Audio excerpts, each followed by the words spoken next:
Bismillahirrahmanirrahim. Assalamualaikum warahmatullahi wabarakatuh. Para siswa sekalian, hari ini kita akan belajar tentang sistem periodik unsur. Tujuannya yaitu menjelaskan perkembangan sistem periodik unsur. Coba sekarang kalian perhatikan gambar berikut. Yang pertama, gambar apakah ini? Pasti sudah tahu ya. Yang nomor 2, gambar apakah ini? Pasti juga sangat akrab. Nah, dari kedua gambar tersebut, kalian bisa menyimpulkan apa itu kesimpulannya? Ya, jadi berdasarkan kedua gambar tersebut, kita dapat menyimpulkan bahwa jika kita ingin menemukan sesuatu, ya, kemudian sesuatu itu jumlahnya sangat banyak sekali, dan sudah dikelompokkan ke dalam kelompok jenis tertentu, maka kita akan mudah, tidak akan ada kata sulit ya, karena sudah dikelompokkan ke dalam kelompok tertentu. Coba di sini nih. Nah, di dalam supermarket kita mudah kan mendapatkan misalnya mau beli deterjen, ya, mau beli sabun. Mudah saja karena sudah ada petunjuknya. Kemudian yang kedua juga kita mau mencari buku, misalnya buku tentang kimia, ya nggak ada yang sulit karena di situ sudah ada panduannya dan dikelompokkan. Ya, begitu juga dengan unsur-unsur di alam. Ya, unsur-unsur di alam itu jumlahnya sangat banyak sekali. Seiring dengan perkembangan teknologi dan itu sangat bermanfaat bagi kehidupan manusia. Nah, hal inilah yang mendorong para ahli untuk mengelompokkan unsur-unsur tersebut ke dalam suatu jenis tertentu. Nah, pengelompokan tersebut dinamakan sistem periodik unsur. Nah, dari zaman ke zaman mengalami perkembangan ya, sistem periodik unsur ini.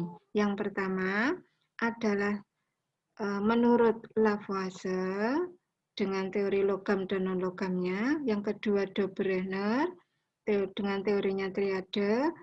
Ketiga Newland dengan teorinya oktav. Keempat Mendeleev dengan teorinya sistem periodik pendek. Dan yang terakhir yang kita gunakan sampai sekarang adalah sistem periodik modern. Nah, inilah wajah-wajah ahli yang sangat berjasa tersebut. Ya. Nah, ya, cukup menarik dan terlihat jenius. Kita bahas satu persatu. Nah, pengelompokan yang pertama adalah menurut Lavoisier, ini ya pendapatnya Lavoisier. Beliau mengelompokkan zat-zat berdasarkan sifat fisis yang mudah dikenal, yaitu logam dan non-logam. Logam itu apa? Unsur yang dapat mengantarkan arus listrik. Contohnya besi, emas, ya, dan perak. Nah, tuh. Kemudian yang kedua non-logam, unsur yang tidak dapat mengantarkan arus listrik. Contohnya apa? Karbon, oksigen, ya, belerang, itu adalah non-logam. Ya. Yang kedua, Dobrener dengan teorinya triade. Dobrener mengelompokkan unsur-unsur yang memiliki kemiripan sifat ke dalam kelompok 3 unsur. Nih, 3 unsur, yaitu disebut triade. Nah, bunyi hukumnya begini, berdasarkan massa atom relatifnya, unsur-unsur dapat dikelompokkan ke dalam kelompok 3 unsur, di mana massa unsur yang di tengah merupakan rata-rata dari massa unsur di tepi. Ini contohnya. Kalsium, strontium, barium. Ketiga unsur ini mempunyai sifat yang mirip. Ya, 3 dinamakan triade. Jika kita amati, kalsium masanya 40, ditambah massa barium 137, dibagi 2, ini artinya rata-rata, hasilnya 88,5. Nah, ini angkanya mendekati massa dari strontium. Itulah yang dimaksud Dobereiner dengan teorinya triade. Nah, kemudian kita lanjut yang ketiga, yaitu menurut Newland. Newland mengelompokkan unsur-unsur berdasarkan kenaikan massa atom relatifnya. Nah, teorinya berbunyi, jika unsur-unsur disusun berdasarkan kenaikan massa atom, maka sifat unsur tersebut akan berulang setelah unsur ke-8. Ya, contohnya ini, unsur pertama H, kedua Li, 3Be, 4B, 5C, 6N, 7O. Nah, unsur ke-8 yaitu F, ini letaknya di bawahnya H karena mempunyai sifat yang mirip. Kemudian unsur yang ke-9 mempunyai sifat yang mirip nomor 2. Begitu seterusnya sampai 14, ya, itu mempunyai sifat yang mirip dengan unsur nomor 7. Nah, inilah yang dinamakan dengan hukum oktav. Nah, jadi sifat-sifat unsur yang ditemukan berkala atau periodik setelah unsur ke-8. Ya. Berikutnya, Mendeleev. Mendeleev mengelompokkan unsur-unsur berdasarkan pengamatan terhadap kenaikan massa atom dengan sifat unsurnya. Jadi, nanti Mendeleev akan menyusun unsur-unsur disusun 12 baris mendatar yang dinamakan periode, ini berdasarkan kenaikan massa atomnya. Dan ada 8 kolom tegak yang dinamakan golongan, nanti berdasarkan kemiripan sifatnya.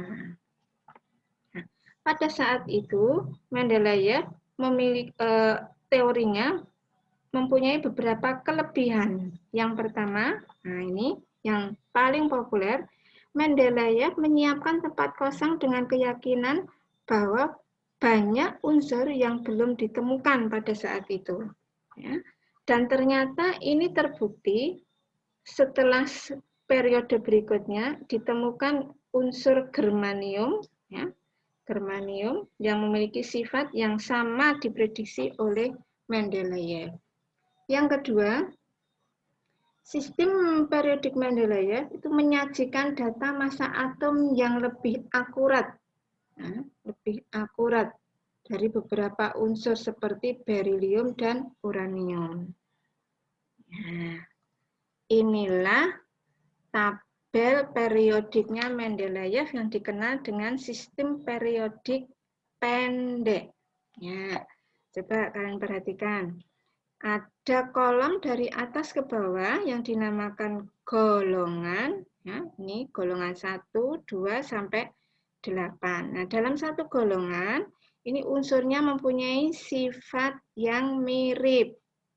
Nah, kemudian lajur dari kiri ke kanan dinamakan periode. Ya, tadi di depan sudah dijelaskan periode ini urut berdasarkan massa atomnya. Jadi H, kemudian periode kedua nih ada 7, terus di sebelahnya 9,4, begitu seterusnya. Nah, ini urut ya massa atomnya.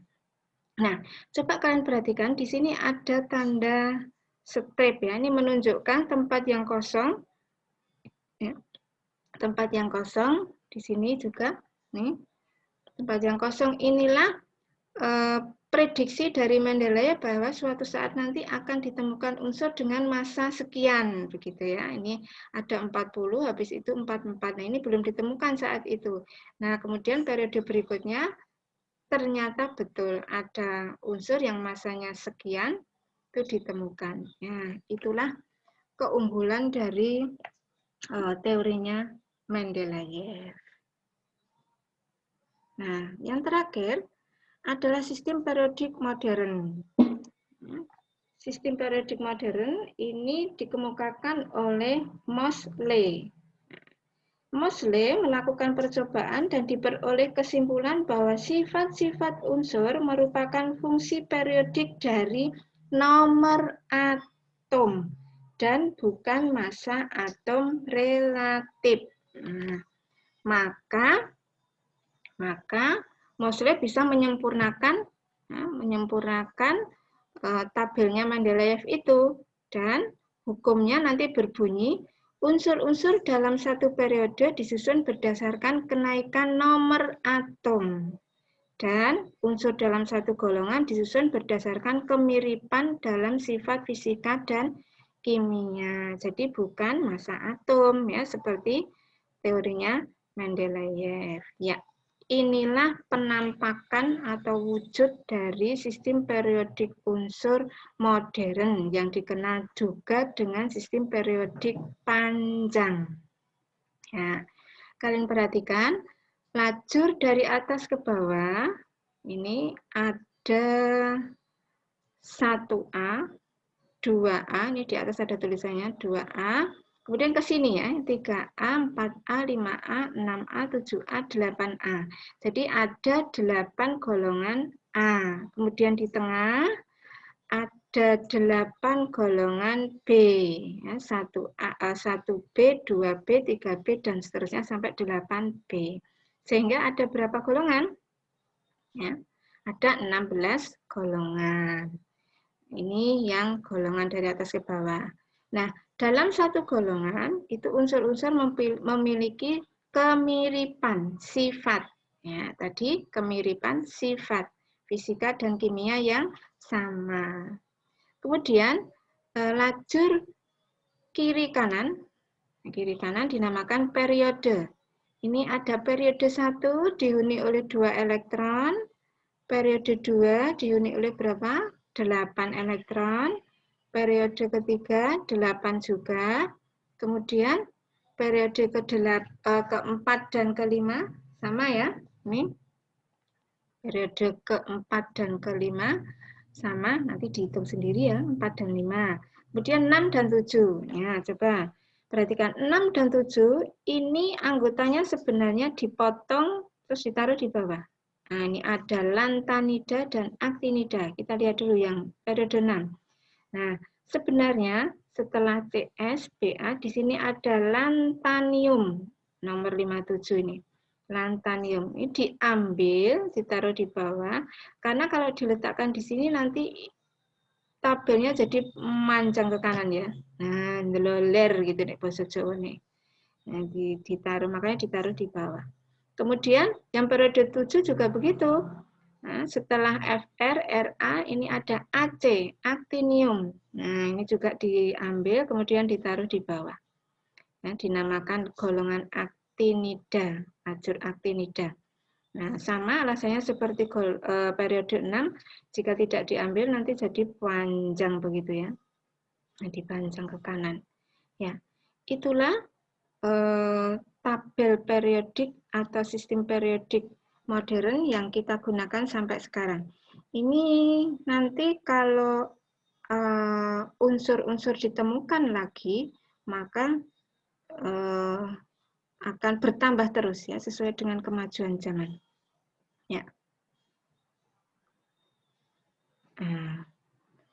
Begitu uraian materinya. Setelah kalian mempelajari materi tersebut, maka buatlah kesimpulan, kemudian nanti kita bahas di grup WA.